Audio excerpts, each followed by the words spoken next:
Hello, everybody, and welcome to Turn to Page, a very special bonus episode of Turn to Page at that. Trapped in the Circus of Fear. How are you doing, Raps?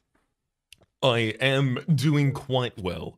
I'm doing basically as well as I can be, considering makes it sound like I'm about to say something negative, as well as I can be, because of the fact that as we were scrolling through this in order to preload the pages, not obviously checking any of the content, we saw that the structure of this is kind of similar to the previous one, which I deeply enjoyed. So yeah, very excited for the special edition number 3.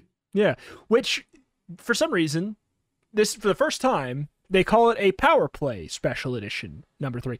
Which the first one was Ultimate Challenge, the second one was just a Special Edition, and now this is a Power Play Special Edition. Not once have they stuck with a name.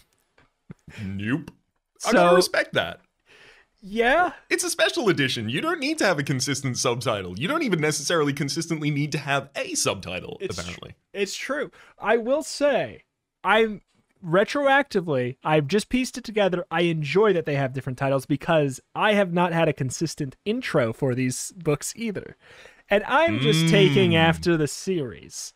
Because it's like, what do you do when you're doing books that are technically in the Give Yourself Goosebumps series, but they have a different number format? We can't say it's Turn to Page number 3. That already happened. But so here we are, trapped in the Circus of Fear. This cover, if I was a child, this probably would be my least favorite, as in scary. This is very clearly a deep source of chlorophobia in the scholastic reading audience, the fear of clowns. It's just a hell of a menacing man. I don't know how he's juggling 3 skulls, but he still looks like the spookiest skull on there. Yeah, that is the thing. They really gave him everything. He's got like the really big teeth, and he also has fangs. And I think that it's very much on purpose. This is like one of those psychological, like subconscious things. His makeup is applied very unevenly. Like as in like his face is not symmetrical in any way with the eyes, and that's terrifying. Anyways, also he needs a bigger nose to be cute. I think that's it. That's the only thing I would change. Give him a bigger nose, and then honestly he's kind of a cutie. I mean, it's difficult to avoid the fact that this is 95% Joker cosplay. Right? Like there's just the adornment of a clown. I feel like it needs to tell a little bit of a story, and this story just tells that this is a nasty man. Yeah. What is it? The 3 human skulls he's juggling? or those were a little bit of a tip off as well, admittedly. Yeah. I know. Like whenever I go to the circus, I'm like, all right, I get it. Y'all just came back from the Dark Knight. Like, you got very original. You're a clown. Yeah. Either way, I was terrified of clowns when I was younger. No note about if that went away. You want to take us to the Beware page? Absolutely. Beware. Don't read the book from beginning to end. Are you ready for Power Play? In this special edition, Give Yourself Goosebumps, you've got to choose the right power objects to take with you. So that's the format, I guess. Okay. Choose wrong and you're gone. At the Circus of Fear, you'll need to be prepared for anything and everything that can go wrong, like walking the tightrope after it's been cut with shears, and outsmarting an evil ring mistress who wants to turn you into a kid who lives in a jar. So stop clowning around and make your first choices, because it all depends on you. Will you hit it big under the big top? Or will something big get to you before the finale? Now turn the page, choose 3 power objects, and get ready to play with power! Wait. Isn't that Nintendo? Yep. Look, Nintendo did not have a copyright on this term around this period of time, so it's fine. It's true. Wow. Okay. We gotta find. Oh, that's right. We have page one's over here. Yeah. All right. You know what? This feels like a flyer that would be penned by a ringmaster, and thus Excellent. I want to hear it in the ringmaster's voice, or ringmistress, I suppose, whichever. Step right up before you join the circus. Read this. Congratulations! After a week at circus camp, you and your friend Richie have been selected to spend a week as guest performers in a live circus. But this is no ordinary three-ring adventure. No, this is a terrifying circus of doom! Only if you make the right choices will you and Richie live, or survive, rather, through your bone-chilling experience under the big top. Since this is a special, give yourself goosebumps, you get to take 3 items with you for extra help. Read the list of objects on the next 2 pages and then decide what you will need. But remember, you may only take 3 things, no more. What will you need most when the going gets tough? It's up to you to choose. Go on to page 2. I read through the list of objects on the next 2 pages? Oh my god! My gosh! Oh my god! Whoa! So, if in the last one, there were 4 items and we got to pick 3 of them, yes. So effectively, I said at the time, we were effectively only picking the one we're not going to be taking. Here, there's an absolute mess of them.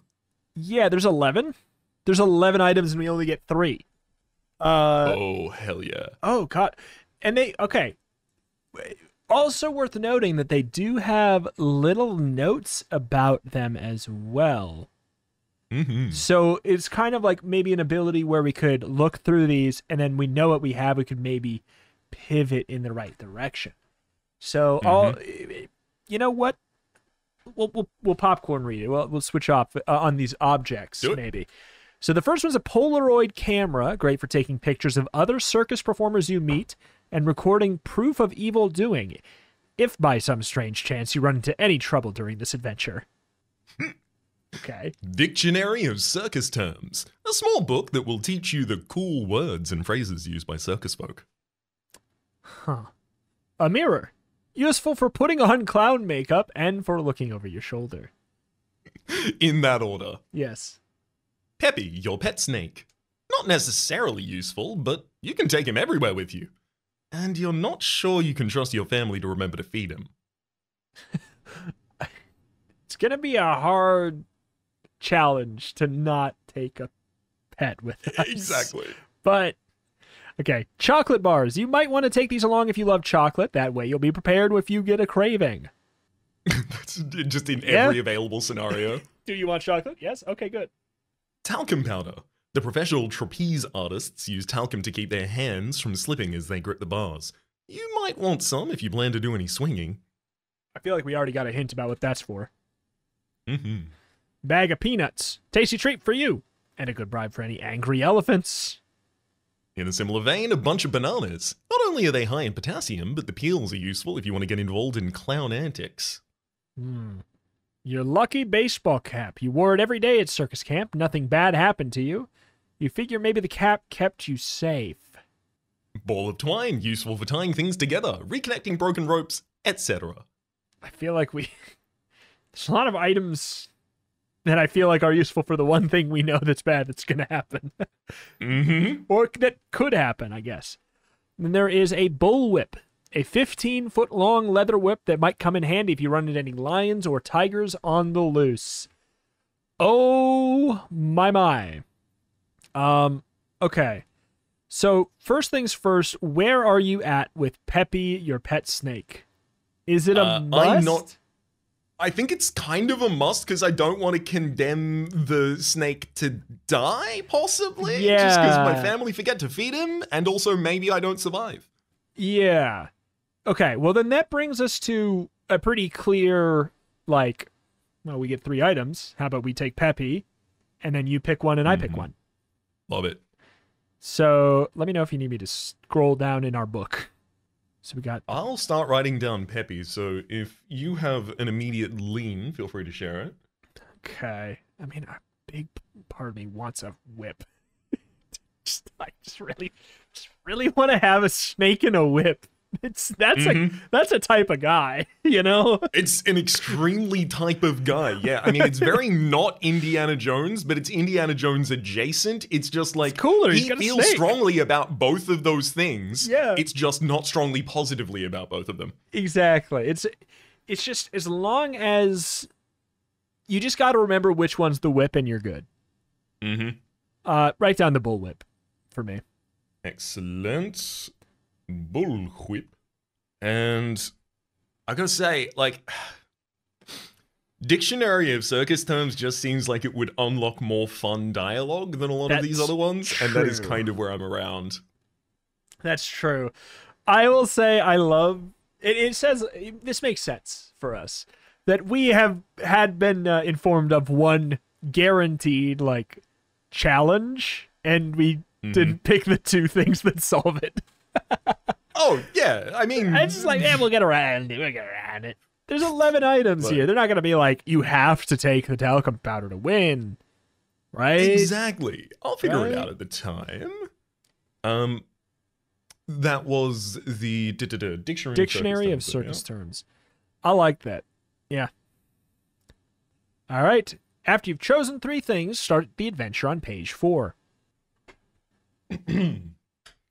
Welcome! A voice booms at you over a microphone.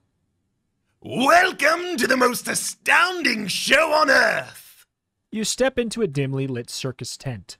Rope shadows dance on the pointed canvas tops. The smell of animals fills your nose.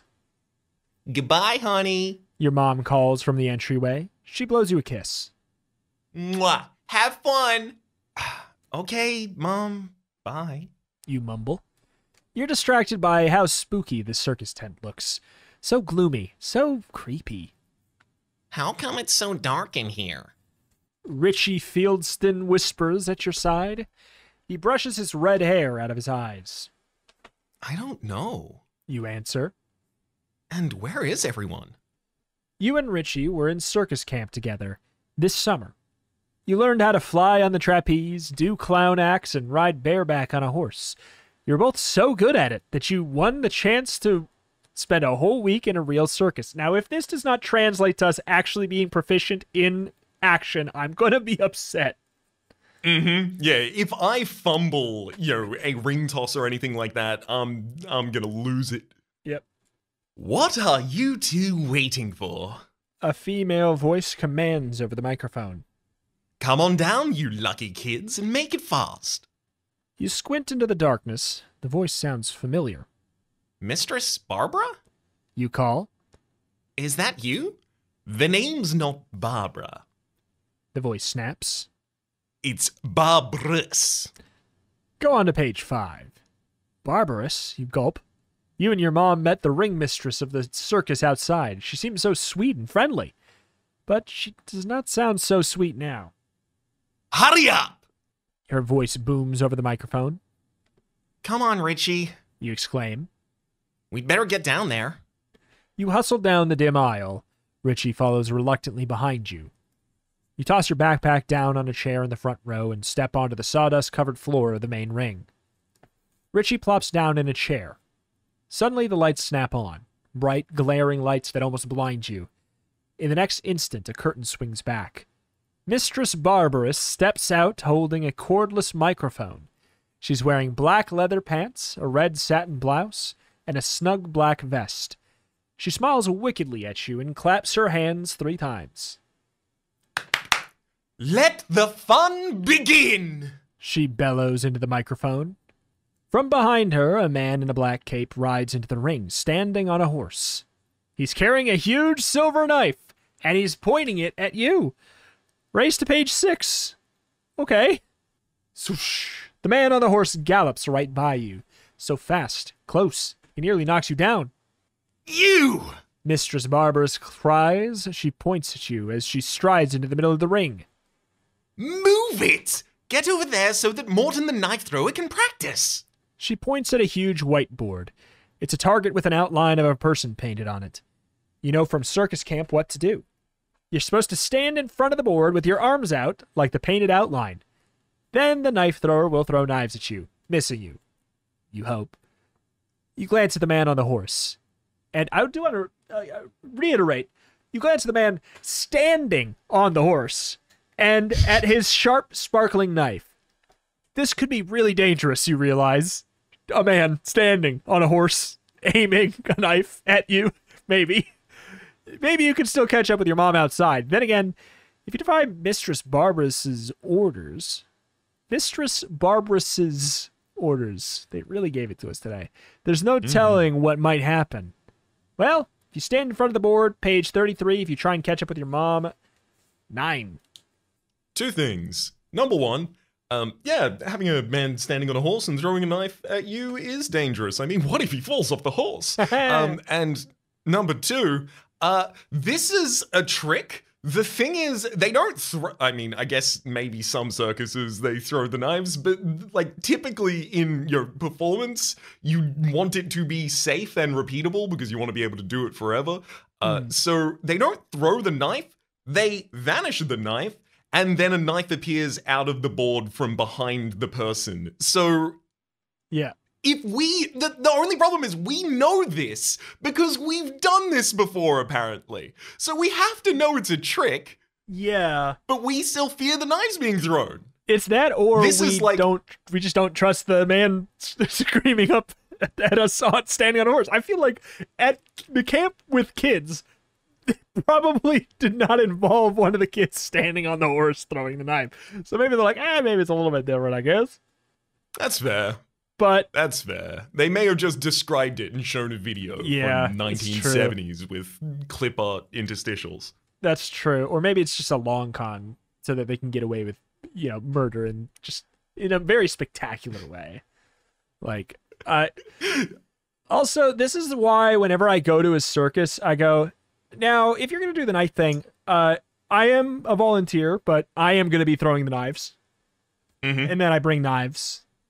It's also why I haven't been allowed in any circuses. Any? Yeah. Surely you got in one and then they told and spread the word. Are you just walking up, like brandishing your knives, like sharpening them against one another? Like, I'm here. I'm here to do it right, is what I say. You see, your fool down there keeps missing. I think I can get this. You know what? I'm pretty handy. I'm pretty handy with the knife. I'm usually pretty good at cutting up my steak into tiny little bite-sized pieces. I think I can handle this. A man? No problem. That's a much bigger area. Okay. All right. So we should... I mean, the main difference is the range, right? Like, typically when cutting a dinner, like, it's, like, basically touch. Right? Well... But this is cast at 60 foot, maybe. Yeah, maybe. Something like that. I do want to eat my... dinner from 60 feet now. I want to see what that looks like. Anyways, we should probably do the trick, right? Stand in front of the board. Oh, absolutely. Because if we go to 9, the game is going to make fun of us. Unless... No, we'll see. You stand in front of the target and stretch out. Your arms and legs match the white outline. Just remember to hold still. Richie calls to you. He sounds nervous, but not anywhere near as nervous as you are. You're petrified. Your heart pounds in rhythm with the horse's hooves stomping around the ring. Ba-boom, ba-boom, ba-boom. Don't move! The knife thrower warns. Not an inch. Not unless you want to get hurt. With a horrible glint in his eye, he pulls back his arm and throws the huge, gleaming knife. It looks like the knife is coming straight at your heart. Are you just going to stand there, or should you try and leap out of the way? I mean, no, right? I mean, at this point in time, we have no reason to expect anything except for the fact that she's calling herself Barbarous rather than Barbara, which I guess we were familiar with from outside, right? We were familiar with the ring mistress from then. But yeah, we have no reason to expect any untoward nature here. Yeah, in theory. Oops. I meant to type 60 and type 69. Force a habit. All right, page 60. Here we go. Thwack! You should have ducked. Oh! Richie cries, turning his eyes away. Oh my God. He can't stand to look at you. You're pinned to the board like a butterfly in a science project. That's it, Morton. Mistress Barbara says with a sigh to the knife thrower. You have the worst aim I've ever seen. You're fired, obviously. Too bad for Morton, but much worse for you. The end. Yeah, okay. So just don't trust the trick. Okay, got you. That's where we're at. I will say, I was going to mention, like, from, like, a light metagame element, the first one being, like, an obvious, like, well, you go do the trick. Because the other one is just, like, if successful, leads you out of the story. This one, I was like, Yep. I mean, this one, it was a little bit more of, like, I could see the leeway to either side. Because it's like, well, you could dodge out of the way and live. And there's But still I like story. having... I like that the possible misinterpretation of it is like similar to a previous format allowed it to trick me. Yeah. I'm so certain. As soon as I saw the end on that page when it scrolled up, I was Yeah. Either way, surprised. no way are you going to stick around and get stuck with a knife. Yikes! You cry as you leap away from the board. Thwap. The knife pierces the wooden target, stabbing it right through the heart. Whoa! Richie cries. What kind of circus is this? If you hadn't moved, you'd be dead. Richie, let's get out of here! You yell. Come on! You and Richie race towards the closest exit. It's a slit in the tent flaps. Catch them! Mistress Barbara screams over the microphone. Don't let them get away! You and Richie dash out of the main tent and into a large backstage tent. Costumes and pieces of circus equipment are scattered on the floor. What's going on? Richie cries. He shoots you a terrified glance. Are they trying to kill us or what? I don't know. You yell.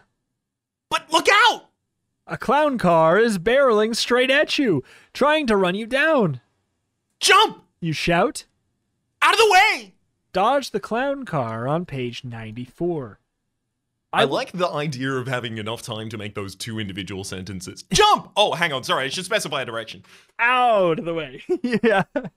Don't jump into the car. Jump into the car. There's magic to get all the clowns in there. Like, if you just jump, you'll probably get in there too. Yeah. But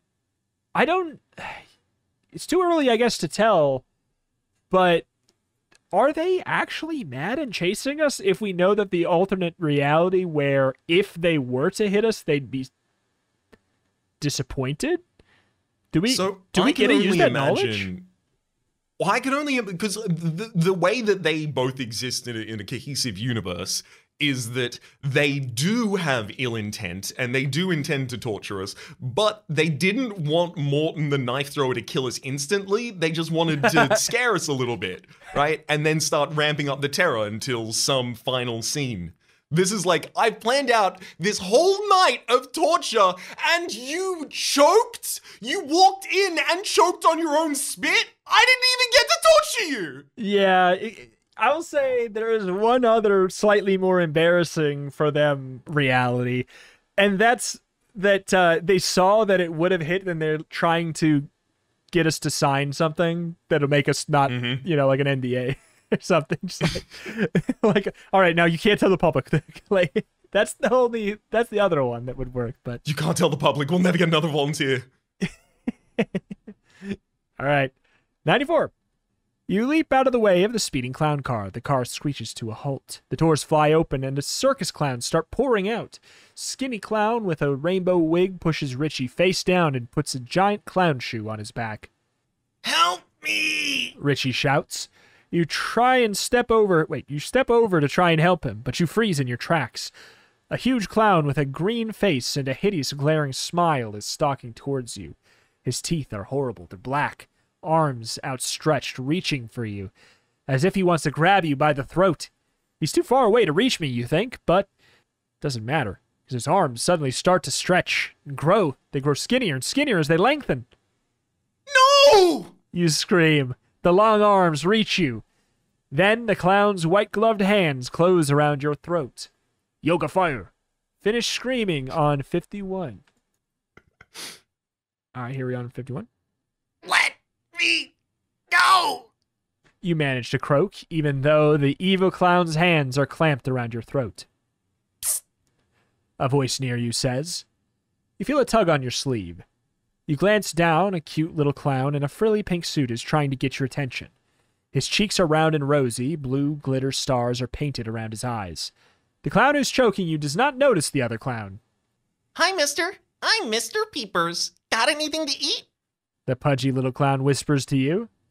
If you do, I'll help you get free. This little clown is my only hope, you realize. But did you bring any food with you on this adventure? If you have chocolate, peanuts, or bananas, we have 3 distinct outcomes. If you didn't bring any food, 113. Nope. 3 options. I mean, he's got anaphylactic shock in response to the peanuts. Yeah, that's a given. And he's got bananaphylactic shock for bananas. Mm-hmm. And I don't even want to tell you what happens when you give him chocolate. he doesn't like it. Yeah, 113. it's just not really his kind of thing. 113. I don't have any food. You choke out the words as the evil clown's fingers tighten around your neck. Mr. Peeper shrugs and starts to walk away. Well, Yep. You know he's your only chance. Wait. You gasp. You think fast. Your mom gave you some money to spend during the week. I'll buy you something to eat if you help me. You whisper desperately. Okay. The little clown agrees. He reaches into a deep pocket in his clown suit and whips out a seltzer bottle. With a quick flick of his thumb, Mr. Peepers blasts the evil clown in the face with seltzer water. The giant clown screams, letting go of you and backing away. Your heart races as you gulp in big breaths of air. The bad clown is howling and writhing in agony. You stare at him to see why he's screaming so much. After all, it's just seltzer. Yikes! Your mouth drops open. His clown makeup is running in rivers down his cheeks, but underneath the green makeup, there's no face. Turn to page 43. There's but clown. I mean, I cannot imagine something more terrifying than wiping off a clown's makeup and underneath is the exact same makeup. Yeah. It's got some real sunglasses on sunglasses energy. Yeah, exactly. But not cool. Cool row. Phobia. Okay. Huge clown puts his hands up to cover the horror underneath. Under the makeup, there's no flesh. Wait, what? There's no flesh, no skin, just bones. Just a gruesome worm-eaten skull. It's horrifying. You're frozen with fear. Come on. Mr. Peepers yells. We've got to get away now. Once he puts his face back on, he'll come after you again.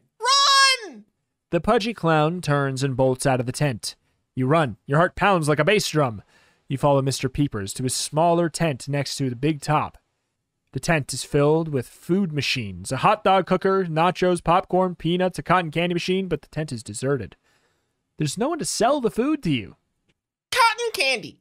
Mr. Peepers demands. He seemed so cute before. Now he's all red in the face.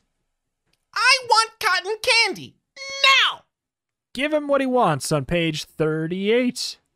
But there's no one here. You protest. And I don't know how to make cotton candy. Figure it out! Mr. Peepers screams, jumping up and down. Make it for me now, or I'll tell the big mean clown where you are. Okay. You say quickly. Man, what a whiner. You flip on the cotton candy machine. You watch people make it, so you sort of know what to do. Pour a packet of pink sugar into the bowl. Hurry! The clown screams. Yummy, yummy, yummy, yum, yum. So sorry, I didn't get that. Yummy, yummy, yum, yum, yum. The fuzzy pink candy starts to build up on the sides of the metal bowl. You need a paper cone to twirl it up, but you can't find one. Do you see any of those paper cones? You ask the tiny clown as you search. Never mind that. He snaps.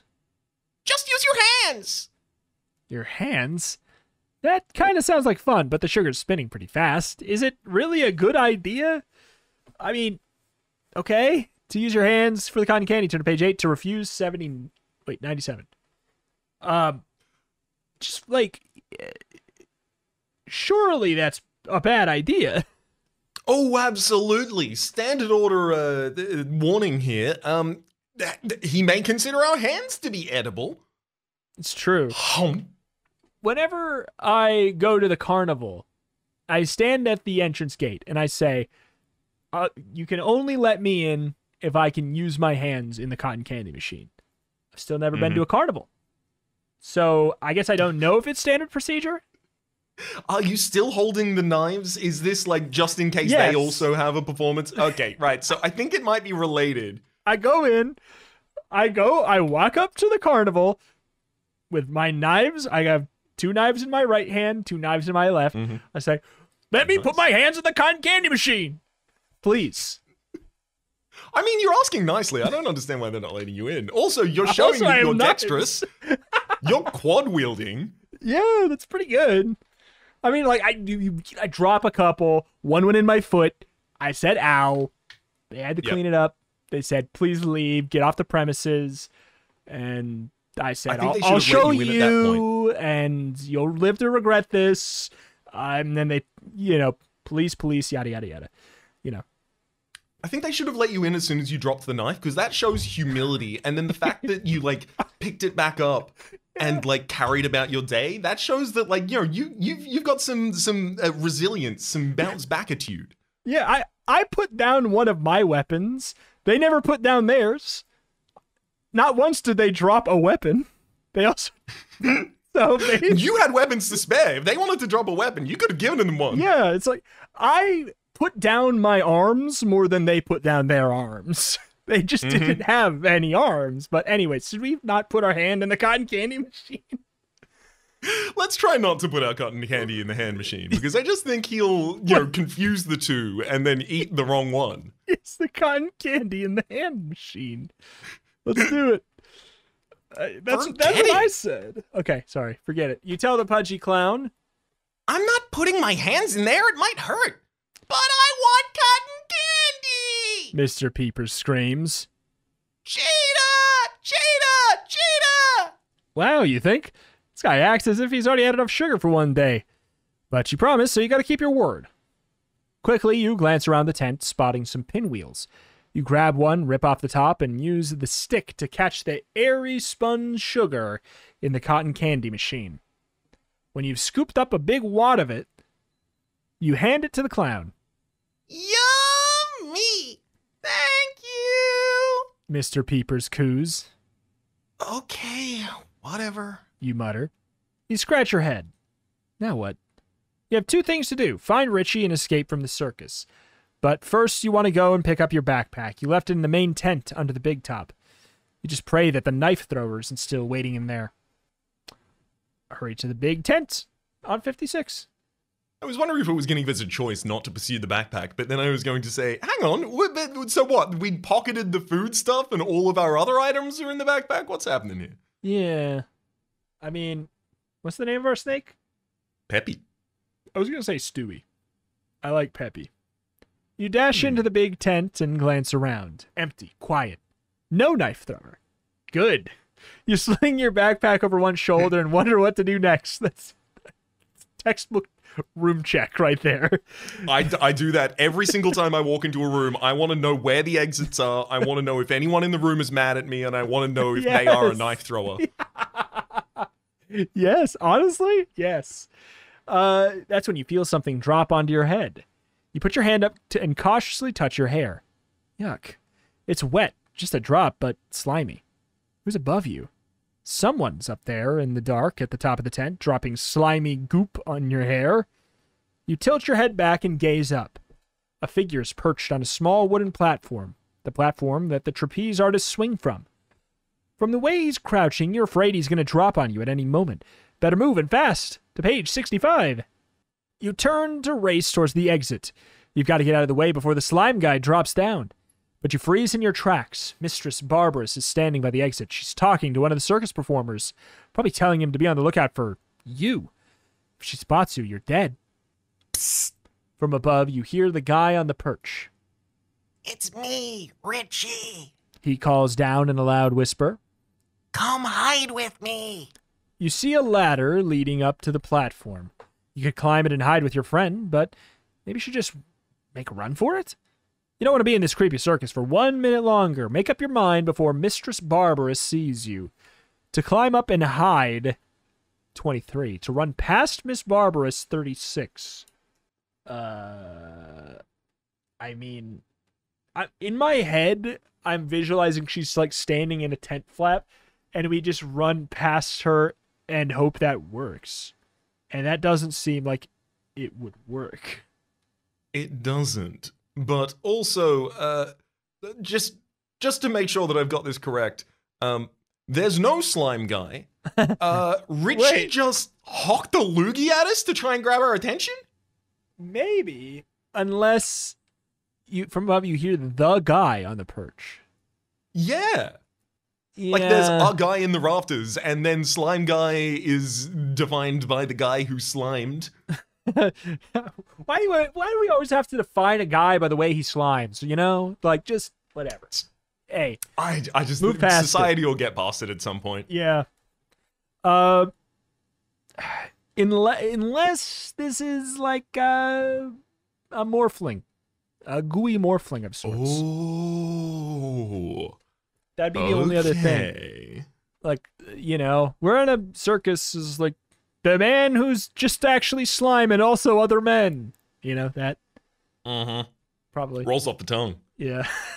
Just like that loogie. Should we go up and sort it out with him? Like, hey, bud. Yeah, let's. It's just not hygienic. Yeah, let's. Worst comes to worst, we get datum about if there is shapeshifters in this uni. So far, we've had very so far we've had very terrestrial horrors, but one of them was a worm-ridden skull that was hunting us, so oops. Yeah. 23. What are you doing up there? You call softly. And how come you dropped slime on my head? My mouth was open. I just, drooled by accident. Richie whispers. Hurry! Climb up the ladder. No one will find us here. You start climbing. Whoops. Too late for you to take this advice. Never hide anywhere with someone who drools, because you know what? If Richie drools, it won't be long before he also starts hiccuping or burping, which is exactly what he does the minute you get up there. Burp! Oh, excuse me. Richie mutters. Aha! Mistress Barbarous calls when she hears him belch. Caught you? She pulls out an ancient pendant from around her neck and a mirror from her pocket. She uses these two items to work a terrible spell. Within seconds, she has transformed the two of you into Siamese twins joined at the stomach. That's right, you now share a tummy with Richie Fieldston, which means that when he burps, you burp. You two are a big hit in the sideshow. People love love to bring you things to eat. Please, Richie. You beg him every day. No beans. The end. So the slime man was just Richie. Yep. All right, 36. You decide to sneak past Mr. Well, you didn't use the word sneak before. You said run. Not many whatever. Mistress Barbarous at the exit. It seems like the best chance you'll get to escape. I'm getting out of here. You whisper up to Richie. You slink along the shadows at the edge of the tent, and you hide behind poles, ducking under seats. Mistress Barbarous is talking with one of the circus performers, showing him some sort of large poster that she holds in her hands. Here's my chance, you think. If they stay busy, maybe I can sneak past them. Just slip out behind Mistress Barbarous's back. As you approach, Mistress Barbarous unrolls the poster and holds it up in full view. You want to scream when you glimpse what is on it. Check out the poster on page 49. The bold black headline across the top of the poster reads, Ad Voice. See it today, the newest addition to the sideshow, The Kid Who Lives in a Jar. And underneath is a picture of you, trapped in a jar of slimy, oozy liquid. Your heart pounds. If you don't get out of here, Mistress Barbarous is going to steal you in a jar. Mistress Barbara starts to roll up the poster. She's going to see you. You crouch down to lift the bottom of the tent. Maybe you can squeeze under the side. You flop down on your stomach, squeezing under the canvas, crawling out of the tent to freedom. You stand up to brush yourself off outside, free. Where do you think you're going? A stern voice behind you demands. Are you really free? Find out on page 89. I don't know why, but when stern is the prompt for the voice, the only thing I was capable of thinking of was Mike Ehrmantraut from Breaking Bad. Stay away from my granddaughter. Yeah, Or no else half measures. I'm going to give you a Cleveland sandwich, and you're not going to like it. And I'm not in Cleveland. Your head whips around. It's a police officer. Oh, thank goodness! You exclaim. You're so glad to see him. Oh, thank goodness you found me. The lady who runs this circus is nuts. She's trying to put me in a jar or something, and she's got this poster, and... The police officer pulls out a pair of handcuffs. Hold it right there. He orders. He cuffs you and drags you towards the front of the circus. I don't want to hear bad talk about the ringmaster, understand? She may be crazy, but she's my boss. Besides. You glance down and notice something. This guy's wearing clown shoes. He's a clown cop. Well, I like crazy things. Crazy, wacky things. he says in a silly voice, pulling out a rubber horn and starting to honk it like mad. Honk, honk. Hey, boss, I found this kid trying to escape. Oh, my God. You didn't tell us he was a clown. Nope. But I like it even better that he starts off sounding like, I like that better. He's like he tries to pull one over on you, and then he goes honk, honk, honk, honk, honk. You know, he just gets I'm crazier. gonna sound like this until you look down, and when you look down, you'll see that I'm wearing clown shoes. Yeah, exactly. Found this kid trying to escape. The clown cop tells Mistress Barbara as he shoves you towards her. She narrows her eyes at you. Now you're in big trouble. Try and get out of it on page 53. Take the cuffs off the kid. Mistress Barbarous commands the clown. I can handle this. Don't try anything funny. The clown policeman warns you. He unlocks your handcuffs. That's my job. He somersaults away, laughing at his own joke. I like him. I do too. Like if he had like a face paint situation of like half of it's like extremely stern and half of it's like extremely wacky, like literally like the tragedy and comedy masks for drama, right? Like if he had half of each of that as his makeup, I would love this clown. Yeah, it's like bad cop, honk honk cop. I like that a lot, but it's the same guy. It's bad cop, clown cop. Yeah, basically. People have gotten wise to the good cop, bad cop strategy, but they're not ready for silly cop.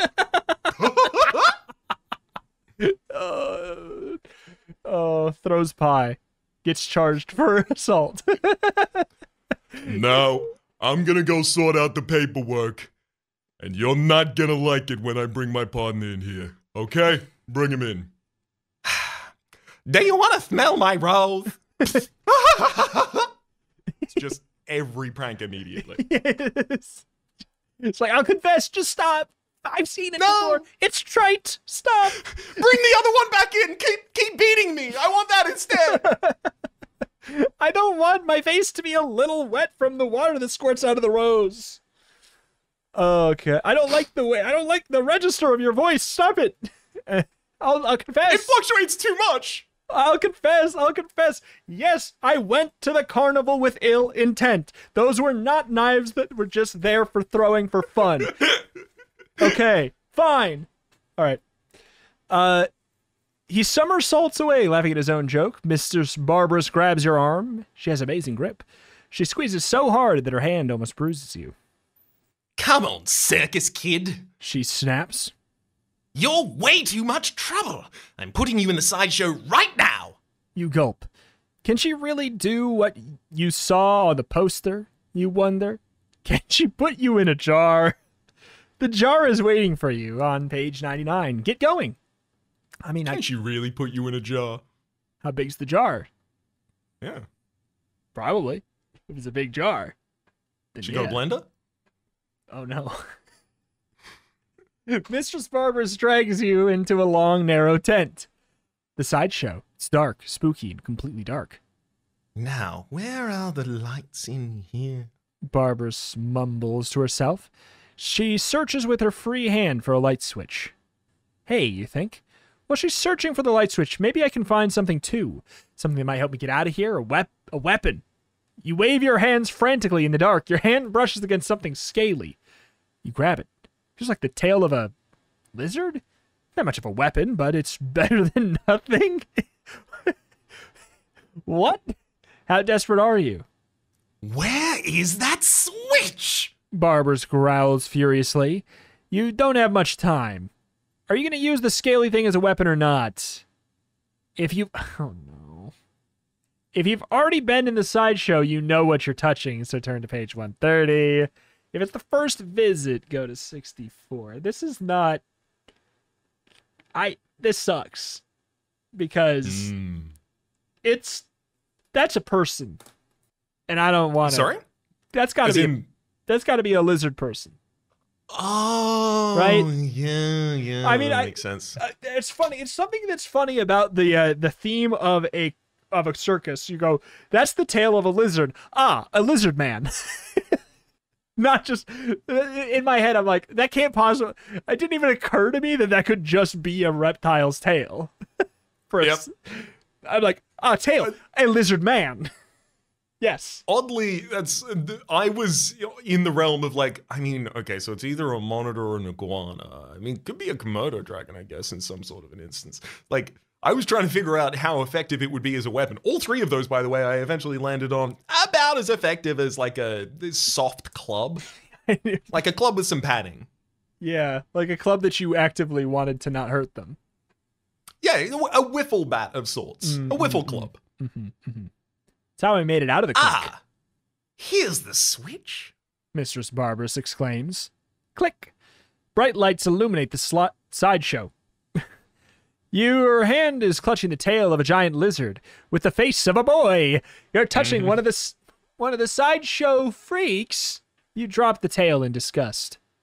I see you've met the lizard boy. Mistress Barbers chuckles. I'm sure you two will become good friends. The crazy thing is, he looks sort of familiar. The whole tent is filled with freaky kids. There's a girl with 5 tongues. She can't even close her mouth. The 5 tongues flop out onto her chin. It's so gross. The next to her is a dog girl. She has the body of a girl but the head of a dog. And instead of fingers, she has paws. Wait. Instead of fingers? Excuse me? Wait. She has 5 paws per hand? 5 paws for a paw? Sorry. Hand's not a paw. Sorry. All right. Oh, wait, no, a hand is a paw.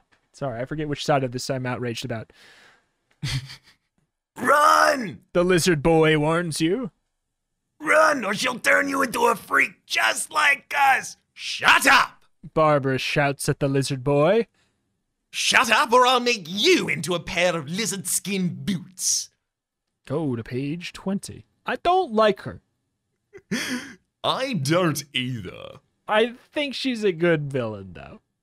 But yeah, this is my favorite type of villain to watch. Yeah, I was going to say, I was like, I feel like this is, playing this character is like a Your Jam trademark.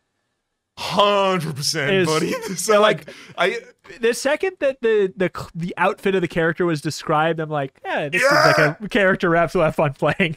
100%. That's exactly the point at which I was like, yep, locked in. I got it. This is fine. Got it in. Page 20. I won't shut up. The lizard boy yells at Mistress Barbarous. I'm gonna tell this kid the truth about you. Yeah. The dog girl barks. She turns her hound face towards you. We were all normal kids once, but now... You stare hard at the lizard boy. Hey, You blurt out as it hits you. aren't you Danny Mendelsohn? The boy says, nodding sadly. Your stomach tightens into a knot. Danny Mendelsohn.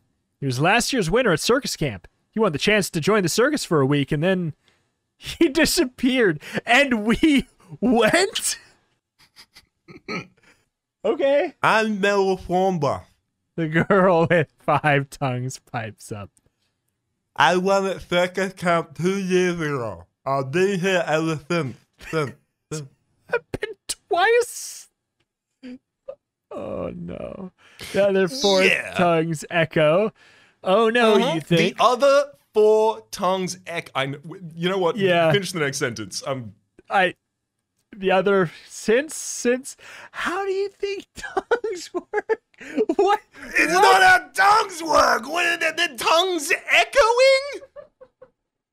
Does she have 5 sets of vocal cords? Does she have 5 sets of vocal cords? She doesn't not have 5 sets of vocal cords, I guess. Well, I guess we have proof she does, I suppose. Because otherwise this wouldn't happen. All right. Oh, no, you think? This must be where all the circus kids end up. Good deduction, champ. Quick, turn to page 12. No. 2 is still just random data. 3 indicates a trend, so we need to find another one. Oh, wait. What is are all the cops in this town clowns? Now, get in your jar. Mistress Barbers growls at you, pushing you towards the 4-foot tall... Oh, okay. 4-foot tall jar filled with oozing gray goop. It's the same jar you saw on the poster. Don't do it. The lizard boy calls. Whatever you do, don't get in that jar. The girl with 5 tongues and vocal cords shouts.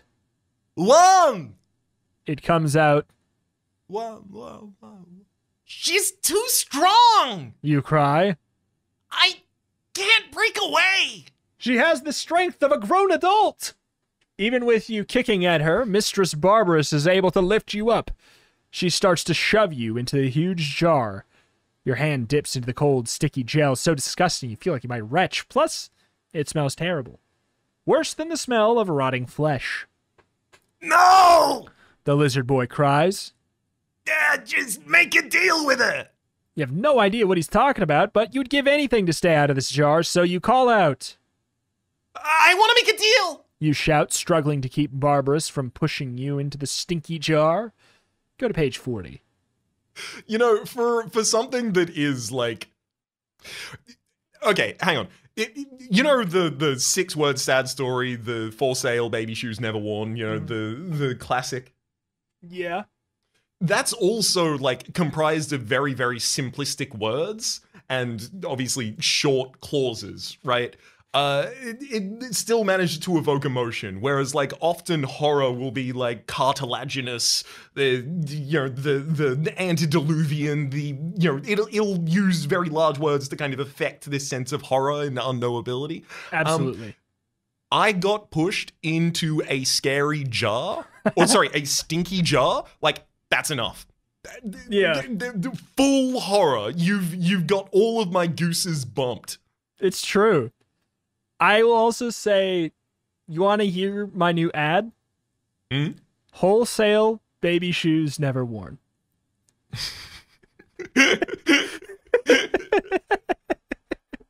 And that's 5 words, and it's a better story. Take that, Hemingway. I actually think that's probably apocryphal, right? It's not Hemingway that actually wrote that? But probably not. So. But it's like, because with that, it tells you, like, where this guy get all these shoes? Should we be concerned about this guy? Is this guy doing all right? Or does he make shoes? Does he make He's just some shoes? sort of baby cobbler. Are these his shoes? Is he why did he need so many baby shoes? Does he have a very large centipede that he's been making these for, and now the centipede is passed on, or rather has grown too large for the shoes? Oh, no, never mind. Never worn. No, he was making them for when he was big enough to wear them all. Oh, no. That makes it even sadder. Oh no, never worn. Okay. Let's see. Mistress Barbers holds you over to the jar of goo. Her eyes narrow as she glares at you. What kind of a deal? She demands. Offer her something. The lizard boy advises you in a whisper. You know, something she might want. Offer her something? What would she want? What do you got? If you brought along your lucky baseball cap, the Polaroid camera, or the Dictionary of Circus Terms, all interchangeable objects, page 101. If you didn't bring one of those, go to 67. So it is not a choice. It is a do it. Yes, which I think is like... I think in these we have to respect. Required. In this we have to respect because otherwise it might put us on a loop that doesn't have a win state. Yeah, exactly. It's required that they have the ability to effectively track your inventory in small ways like that. I do hope that we at least still get to use the Dictionary of Circus Terms at any point. Yeah, we'll find out. All right. Otherwise, it could have been interchangeable with, just like a lucky sticker. Well, lucky sticker. I guess the other one is a lucky baseball cap. Yeah, could have been anything. We'll have to see here because I see what happens at the bottom, and I am concerned. Mm-hmm. Don't put me in a jar! You implore Mistress Barbarous as you stare down at the gross goop. I've got something cool, and I'll give it to you. If you let me out of here. What is it? Barbarous asks. She eyes you suspiciously. You're gonna love it. You assure her. It's a dictionary of circus terms. If you say a dictionary of circus terms, turn the page 47. I mean, I guess I'll write this, even though we don't really have a choice. I guess I write these down anyways. I suspect it's not necessarily relevant, but there is possibly... I can't imagine a situation where we find a Polaroid camera halfway through. Yeah. My fear is basically just like, they better not be like, no, you can't win because you have the dictionary. But I guess like yeah, well, no, whatever. 47. I've got a dictionary of circus terms? You offer. It's like really cool. It'll tell you what stuff means, like salto, that's a certain trick on the trapeze, or catcher, that's... Barbarous begins to laugh. She laughs so hard that she drops you. Splat. Right into the goop. What an idiot! She snaps. I own this circus! Do you really think I need a dictionary to tell me what a salto is? You're funny. You're really funny. The ring mistress doubles over, howling with laughter. I wasn't going to bring that up, but we didn't have any choice to make, so it doesn't really. Which is fine with you. While she's laughing, you climb out of the jar and sneak away. She howls behind you, slipping and sliding in your goop-covered shoes. You start to run. Don't stop until you get to page 55. You tear through the opening at the end of the sideshow tent to the outdoors. Yes, you're free. But you stink worse than a dead skunk. It's from the slime covering you. Outside, you spot a large fenced-in area where a man with a huge hose is washing the elephants. Do you think you have some time to stop to get the slime washed off? It smells so bad it's making you dizzy. Or do you want to just keep going until you're far away from the circus of doom? To ask the man to hose you off. 127 to keep running. 118. I mean, my only lead is now you finish the sentence. That we did not take the peanuts, Yes. which elephants like. Which elephants like? There, I finish it. Ah, dang it! That was my thought too. However, often they've given us a group of 3, effectively. A lot of these times. What if one of the other options would theoretically work here, like the Dictionary of Circus Terms, the bullwhip, the pet the pet snake somehow? What if elephant's scared of snake? We know they're scared of mice. Yeah. That's not true. It's being debunked. That was made up by Big Mouse, Mickey himself. Who I am beginning to suspect is a dog. Yeah. He keeps woofing. Yeah. Woof. I'm onto him. Yeah. I would like to go with the interact option here of asking the man to hose us off. Yeah, but I do so with the recognition that peanuts would be nice. Yeah. That can't stop me, even though I can read. Excuse me, would you mind spraying me off? You call to the man with the hose. He nods and aims the hose at you. Whoa! Strong blast of water knocks you down. Manage to stand up again, but the blasting stream pushes you backwards, back towards the big top. Stop! Stop! You shout, waving your arms and trying to signal the man to stop squirting at you. But he just laughs and turns up the water pressure. You stumble backwards, back into the circus tent, and into Mistress Barber's waiting arms. Turn to page 21. I mean, we still have the book. We can try and use that to bargain, right? Yeah, I think she seems she seemed interested. real keen on it. I think maybe we just didn't pitch it right. Exactly. I can sell it differently. Let me read the blurb. You just can't stay away, can you? Barbarous taunts, grinning at you. You stare up at her in terror. Mistress Barber's is so evil. What will she do to me now, you wonder? Your teeth chatter from cold and fear. She drags you into the center of the ring under the big top and shoves you down into the dirt, and she quickly backs away, leaving you there. You struggle to your feet and gasp, because all around you, circus acts are going on. Deadly acts. The knife thrower on the horseback rides around the center of the ring, aiming his knife at you.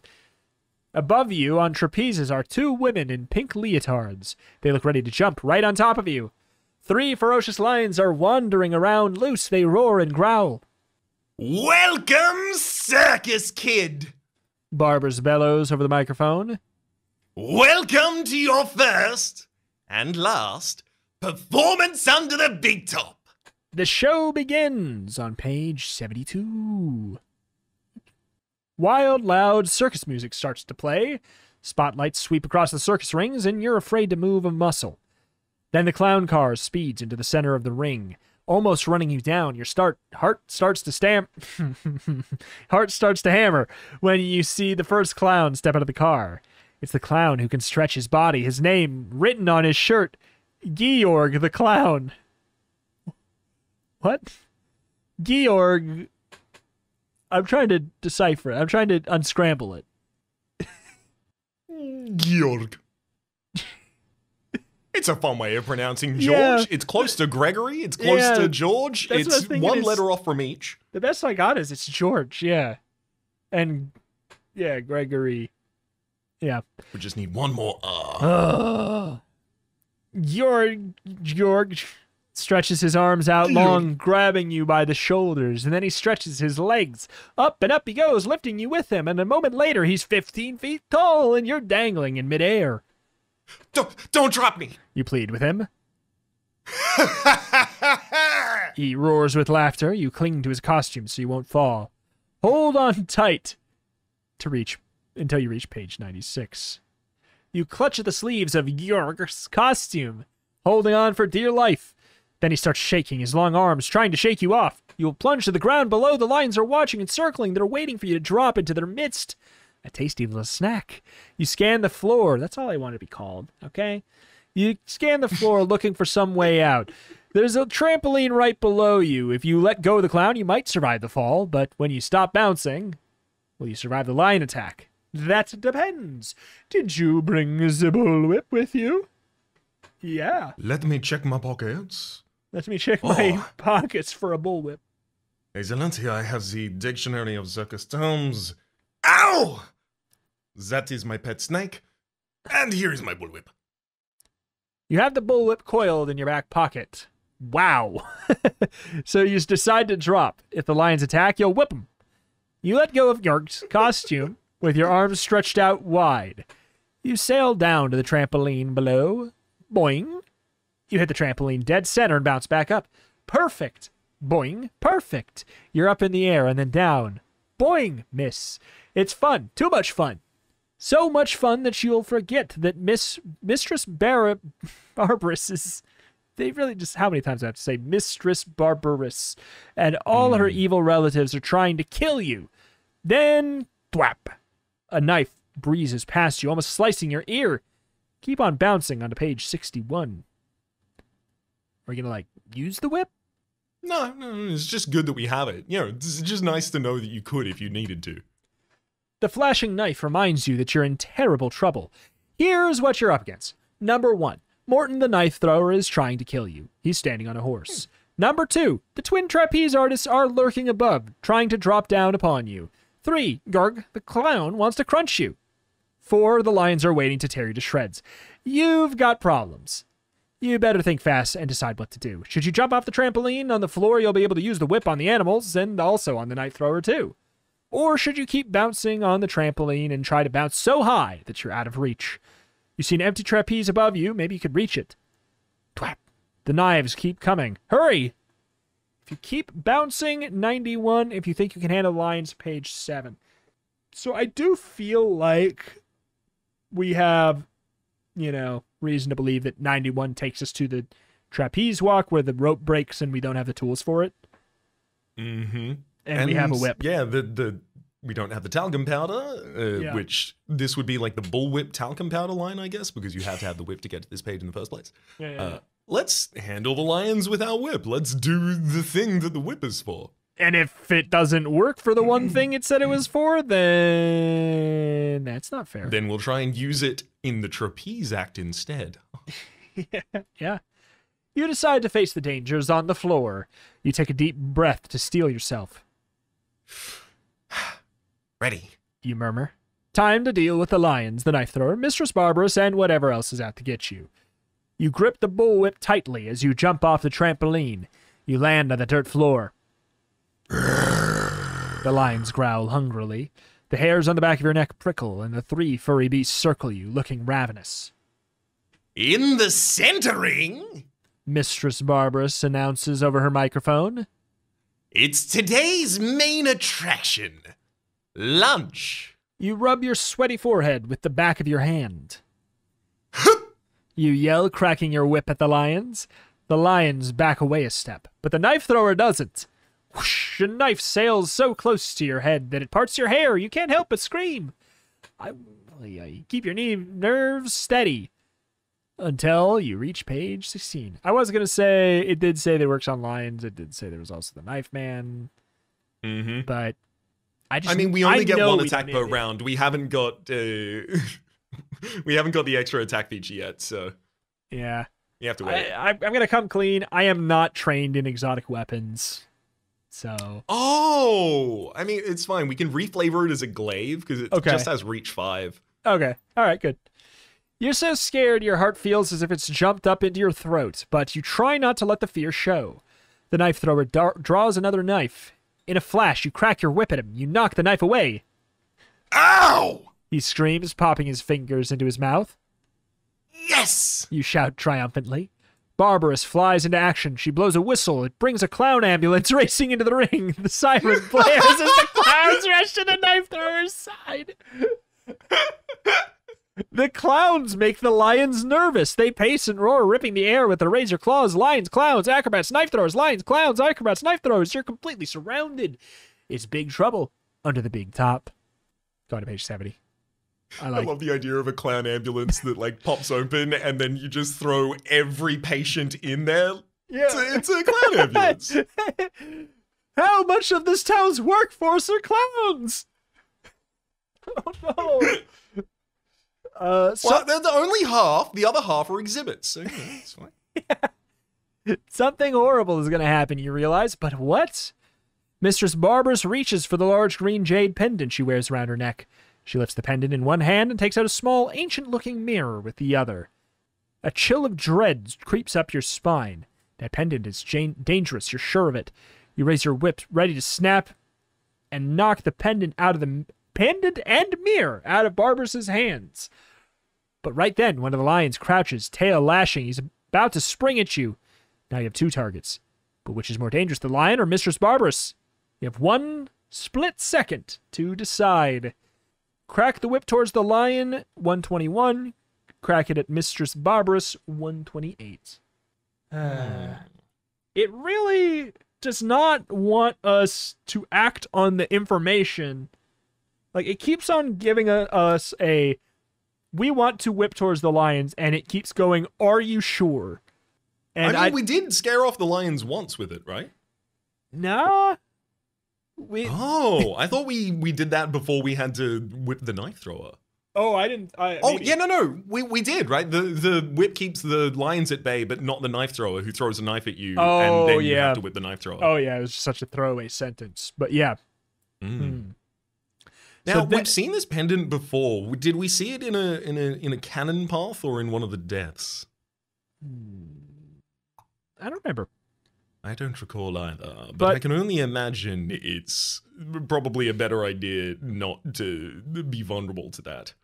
Yeah, it's also kind of like a, does the same item ever have 2 uses? Successful uses. Feels unlikely. And we've used the whip to defend against lions before. And that's the closest thing I can think. Like, we're using the whip either way, but is it really going to be like... From a logic perspective, you'd be like, oh, it's successful at keeping away lions, so we should use it at the thing that's successful for. But from like a meta perspective, usually, for the sake of variety and story, I would assume that it's going to switch it up on 128 and crack the whip at Mistress Barbarous. Do you agree, disagree? Let's do it. We'll find out. We'll get more information about this pendant otherwise. We can disarmule it. Wow. Good one. I should have left that one in my head. I liked it. Who's more dangerous, the lion or Mistress Barbarous? Barbarous, you decide. Definitely Barbarous. You whirl and snap your whip at her. The leather lash curls around her hand, knocking the mirror away. Ah! She presumably screams as the whip stings her hand. You glance over your shoulder. Oh, the lion is springing at you, still. Duck! A voice calls from high above. Duck? Who said that? Who cares? Just do it. Hit the dirt on page 26. We already know Richie's up there. It's Slime Boy. That's what I'm going to call him from now on. To be fair, in the living path, we don't know that it's Richie, do we? We do, because we went into the tent to get our backpack, and then he spat on our head, and then we ran away. We ran outside and got blasted back inside with a water hose. Yeah. So we know he's here. Yeah, I just couldn't remember if it was confirmed that it was Slime Boy. Yes, it was. It was Slime Boy. Yeah, it was confirmed in the same. Yeah. Interesting. 26. You throw yourself flat just in time. 1 instant later, the lion sails towards you, but because you've ducked, he flies over your head and lands on Morton the knife thrower instead. No! Morton cries as the lion topples him. You stand up and dust yourself off. Duck again! The voice calls from above. You hit the ground, and then you roll over and peer into the dark area of ropes and platforms at the top of the tent. It's Richie, you think. This time you recognize his voice. He's been hiding up there the whole time. A second lion leaps over you, but this time the lion doesn't even seem to be aiming for you. He's leaping at the great Bostini, the lion tamer, who's been standing near the lion cages at the side of the ring. With a horrible growl, the lion rips Bostini's costume to shreds. This lion's going crazy, attacking his master. Help me, please! Bostini begs you. Give him a hand on page 126. We don't have a choice. We cannot leave this man to die. I mean, he asked for our help. Yeah. You don't like Bostini for some reason, even though you haven't met him, but you're too nice to stand around and watch a person being torn to shreds. What a saint. Fearlessly, you crack your bullwhip at the lion, and the beast flinches and growls at you, but then it rolls off Bostini and saunters to the side of the ring. Excellent! You congratulate yourself. Don't get smart, circus kid. Mistress Barbarous shouts at you, putting her fingers to her mouth and whistling. Immediately, a tall white horse gallops into the ring, and Barbarous jumps up and stands on its back. Why is this just what you do here? It's extra. It's so extra. Yeah. I mean, look, if there's ever a location for the extra, it's a circus. It's the circus. Yeah. Exactly. I'm going to get another mirror. She calls as she rides towards an exit. And then you'll be sorry you ever touched that whip. If she gets another mirror, you're as good as dead. Richie calls down from above. She uses it for her magic. Uh-oh. He's right. If she gets another mirror, hey, do you have a mirror? If you brought it with you, 95. If you did not, 45. I mean, is this a good thing that we didn't bring it with us? I hope so. Because the idea of being like, I mean, I have a mirror. Would you like this? Like, immediately after learning it's her spellcasting implement. Yeah. It's like someone's trying to shoot you, but they haven't got a gun, and you're like, oh, borrow mine. Yeah. All right. You have to stop Mistress Barber's from getting another mirror. You stare down at your hand. Hey, I've got a whip, you realize, and the lions seem to be obeying your commands. That gives you an idea. Crack. You snap the whip in the air. Ha! Lions! You address the 3 killer animals. Attack! You point at Barbarous, who's racing away on her horse, surfing away on her horse. Attack! Attack! You shout, cracking your whip and pointing at Barbarous. The lions roar. They heard you. Excellent. The only thing is, cats don't understand pointing. So when you command them to attack, they attack you. You know, it's not polite to point. And in this case, it's not safe either. The end! If only we'd said defend, defend. Yeah. Attack the surfing woman. So, Yes, this is our last divergent path that we actually get to choose that is not determined by our inventory. If we crack whip at lion, which doesn't seem promising. With certainty on 121 there's an end? Oh, no. I do not know. We gotta... No, we're going to find out. Check it out. Otherwise, we have to roll back a while. Yeah. I just don't have faith in it. Crack! You snap the whip at a lion. Hold on, wait just a second. You think a lion is more dangerous than ring mistress? And that's why I felt this way, is because of the specific, like, couple sentences. Yeah, you think that the ring mistress is more dangerous than a lion. And it said it with such, like, confidence, as if you had already been to the other path. No. You obviously haven't spent enough time around her, or you'd know better. Remember when Mistress Barbarous called you lunch? Well, she wasn't talking about what the lions were going to eat. She was talking about her own idea of a tasty meal. Sorry. You almost reached a good ending in this book, but almost is not good enough, so stop reading. Why don't you go and make yourself a little snack? After all, that's what Mistress Barbarous is doing. The end. Uh-oh. Concerning. I see. So, if I recall correctly, our last divergent choice then is whether or not we approach the man hosing off the elephants or run? Keep bouncing. Oh no, it's keep bouncing! Ah. That sucks because it's like, that gets rid of the whole whip angle in general, doesn't it? It may do, but... But we just gotta give it a crack. I mean, even if we do a high wire act at the moment, I have to imagine at some point in the future we may end up on the ground, and that's where the lions are. It's true. You decide to keep bouncing higher and higher. You throw your whole body to the next bounce, your arms circling around like windmills. Your legs push as hard as they hit the trampoline. It works. You sail in the air, up and up. Yes, you bounce high enough to reach the trapeze swing. You grip it with your hands, then you somersault to a sitting position. Thwap! Another knife sails by underneath you. Ha! You taunt the knife thrower. You can't reach me! I'm too high! You laugh as Morton hurls one knife after futile knife at you. They all fall short of the target. But we have news for you. You laughed too soon. Stop laughing on page 111. The knife thrower finally realizes that he can't reach you by throwing knives up in the air. But there is something else he can do with them. What is he doing? You wonder as he spins on his heel, aiming his knives at the corner of the tent, right at the place where all the ropes are tied and staked to the ground. He aims at one rope in particular. The rope that holds all the trapeze equipment in the air. The one holding you in the air. Thwap! Ah! You shriek as you plummet to the ground. Talk about cutting short your circus career. The end! Oh no! Oh no. Well, I guess we're going to continue running rather than attempting to get sprayed off, right? Yeah, because 96 is, do you have the bullwhip? And we do. So we have to go all the way back to 55, which sure didn't sound like a good option. So we'll see. We'll have to find out. 118.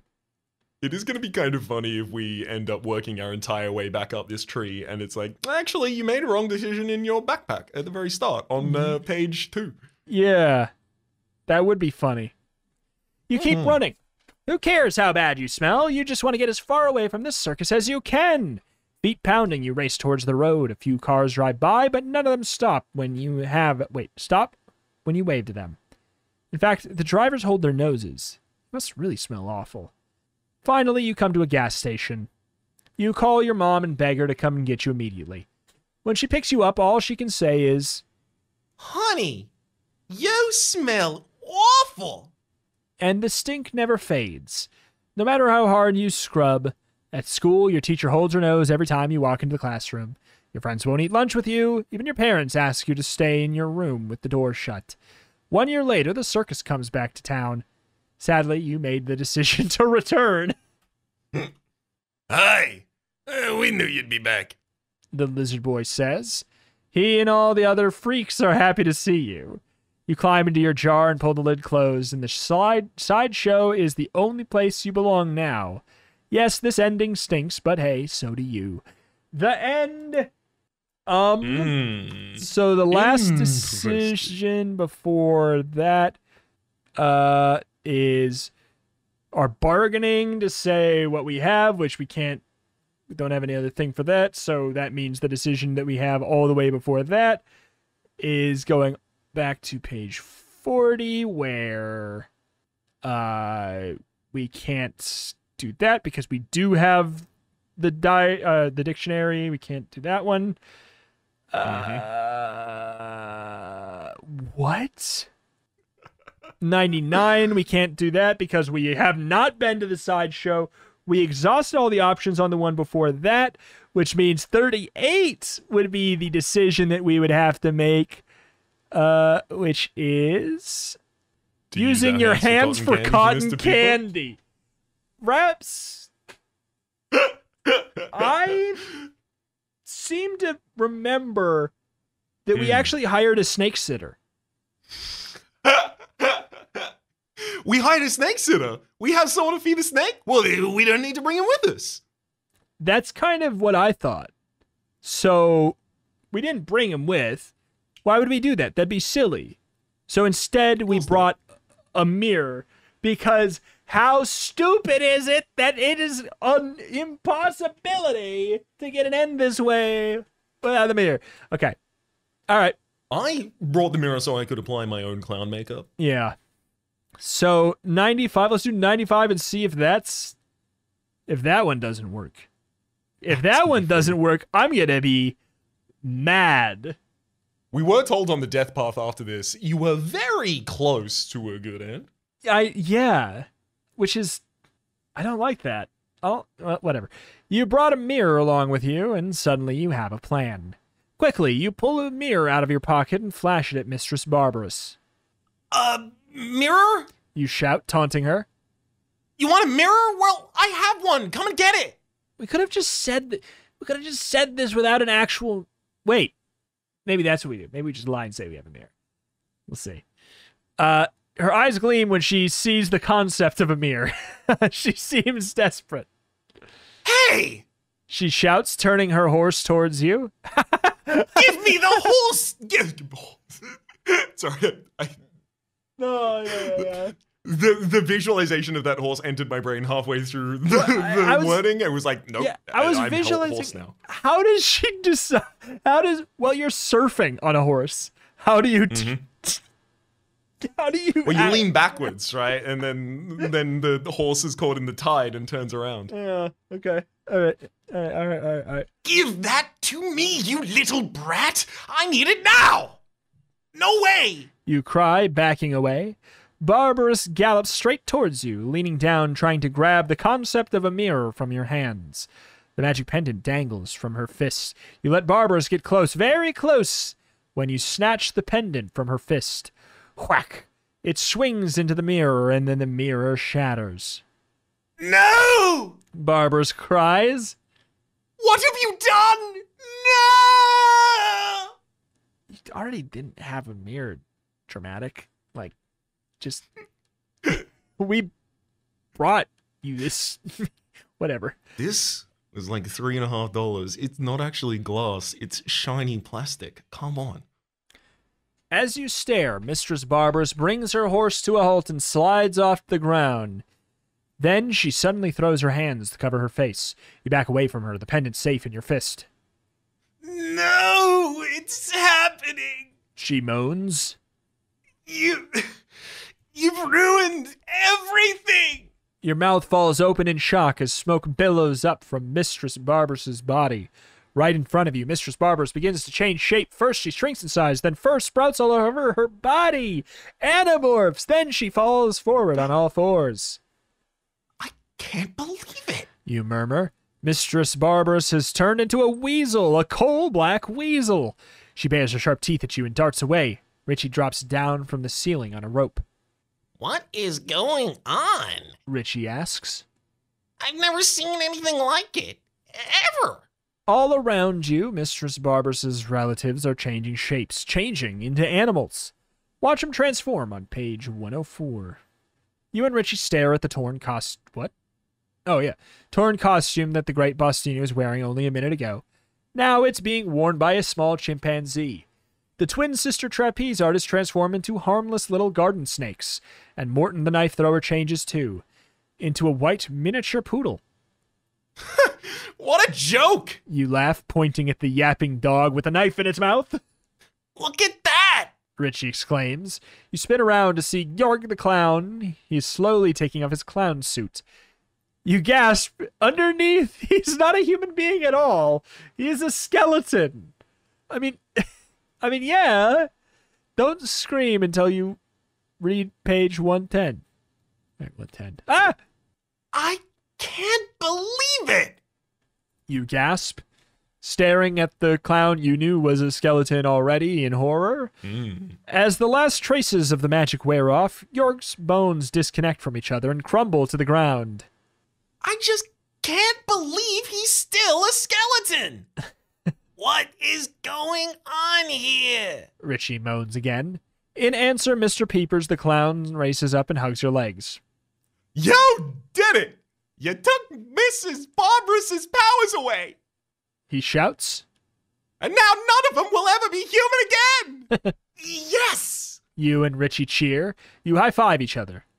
Wow. Richie says. Now, let's get out of here. Not yet. You tell him. We've got to free the kids in the sideshow first. Come on. You race to the clown tent and find a hand mirror. Oh, well, see, this is where we got it from. You race to the clown tent where you found the hand mirror. Then you take it and the pendant to the sideshow tent. With Mr. Peepers telling you what to do, you stare at the reflection of the pendant in the mirror. Zap! A beam of purple energy bolts into your eyes and lights up your face. Using the power of the pendant, you change all the sideshow kids back into normal human beings. Celebrate on page 18. That night, you're the ringmaster of the new All-Star Kids Circus. You, Richie, and all the other sideshow kids are the stars. Richie rides bareback on a horse. Danny Mendelsohn juggles 5 clubs of fire. Meryl does an amazing trapeze act with the boy who used to be the kid with rotten flesh. Now he's a normal kid named Elliot Glass. The other circus performers, the regular clowns, acrobats, and jugglers, help out in the show. They're delighted that the reign of the Mistress Barbers and her evil relatives is over. But what about the pendant? Richie whispers to you near the end of the show. If it falls into the wrong hands, that will never happen. You interrupt. Just watch. As a grand finale to the circus, you clap your hands 3 times. 3 magnificent elephants parade into the ring. They put their front legs in the air and stand up. You race forward and position the pendant on the ground in front of the biggest elephant. When she lowers her huge front feet, she crushes the jade to smithereens. Good night, everyone! You address the crowd over the microphone. I'm proud to announce that this is a very happy end. Whip-a-boo. Feels a little bit bad because we kind of had the cheat, but we literally would have had to do the entire book again. because we didn't pick a mirror, which I don't like that. I wanted to quickly go and check to see if there was any additional information that I could find about this. And I found the trivia. On page 99, the reader has a choice to make that is decided by whether or not they've been to the sideshow before. However, it isn't actually possible to visit the sideshow before reaching that page. What? That's very funny. Yeah, I can only imagine there was some loop back to that in some fashion that may not have been implemented on one of the paths, leading to one of the available options being you've selected 3 items, including the one we told you theoretically might not do anything, and well done. You bricked yourself. Yeah. This is a bug that needs to be patched out, is basically what I'm going to say. I'm gonna go with that. I'm going to assume it's not like a design error. I mean, well, error is a stretch, but like a design, what I would consider a flaw of being like because of the items you picked right away, you can't get a good end. Like I would consider that to be a flaw. So I mean, hey, I would happily trim the list of items down from 11 to like a 6 if it meant that you could find your way to a reasonable end with any combination, and I would find it be very impressive. It was my fear when I saw 11 items that this might happen. Yeah, I out of curiosity, after this, I imagine we'll just very quickly look through a couple of the different paths to see if there was any possibility of succeeding with our 3 items. But from what I can currently see online, possibly not. I mean, I have a book in front of me, and if we don't lie on any page, we don't have anywhere to go except literally on our second or third choice. That's the only place we have decisions to make that don't involve us literally lying about something that's in our inventory. Unless the book is doing what some other books have done, but it's not implying it correctly with the words, where it's if you have the whip and don't want to, or you don't want to use it, go to blank. Is the thing. I just have to think from a system perspective, that's not what they're asking, only because it makes it so much harder to track the inventory of the player. Yeah, that would lead to lockouts for sure. It would have to. Because, yeah, I don't know. Interesting. Either way, I really liked it up until the point where we got soft locked. I liked it. I liked it so much until we got soft locked. If I mentally prepare myself, we've just we pat the pet snake, consistently. His lovely little friend hangs out on our shoulder, but we've actually managed to pat him enough that we've sanded him down to a mirror sheen, and he reflects. Yes. No, because our mirror breaks. Hang on, it's not that one. We polished the dictionary terms. By the way, also, we didn't get to use the dictionary of circus terms. We read 2 words out of it. Yeah, and our pet snake never was even mentioned. So it must have been on a completely different path. So it's kind of just there's other things that seem like they got a lot of use. Even the whip got a lot of use in theory. Peanuts would have. It would have been good for Peepers and also the elephants, one presumes, in an interaction. Although, actually, no. If we ask the guy to wash us off, we'd never get to talk to the elephants. Yeah, it's just irrelevant. It's irrelevant. Yeah, it doesn't really... Hey, that's mine that I should have left be. Either way, yeah, I'm going to not let the soft lock sour me on the fact that otherwise I really liked, I thought the writing in this one was fun. I thought the theming in the world was cool. I enjoyed a lot about this. It's a fun setting. It is. It really is. I like Circus. It's becoming less so this way, but it feels like it's an unexplored fantasy theme. I know that there's obviously things that have done it for sure, but it's just so rich for it, and there's so much there's like local lore within it already that we've all just kind of like either accepted or like a lot that we haven't heard that's all fantastical. It's playing around in the realm very adjacent to magic. That like, I don't know. I know I've said it before. I'd like to play a tabletop RPG in this setting. It'd be fun. It has that element of like heightened reality, and like, oh, okay, so what is the full extent of this? And because it is, you know, both operating in the horror and also comedy spheres at the same time, it can consistently do both a scare and a punchline of like, actually, it's more horrifying and deeper or more magical and fantastical than you had thought. Pretty much. Love it. Yeah. Legitimately, probably, like, theming and story-wise, maybe my favorite of the special editions so far. Definitely, I think my favorite of the inventory management ones, even if not necessarily in terms of the inventory management part. Yeah, that's the thing. Theming, writing, everything like that, like, just, this one was very, very fun. I enjoyed it a ton. Mechanics. Funny that we could say that about a book. Mechanics need a little bit of tune-up on level 5. But yeah, anywho, I liked it a lot. Anywho, do you have a special person to thank for this episode here? I do indeed. Special thanks to the executive producer of this episode, Alex K. Much appreciated, Alex K, for supporting us over on patreon.com. I think about it too much, and now I'm guaranteed to say it wrong every available way until I get the correct one. I ruined you. I'm sorry.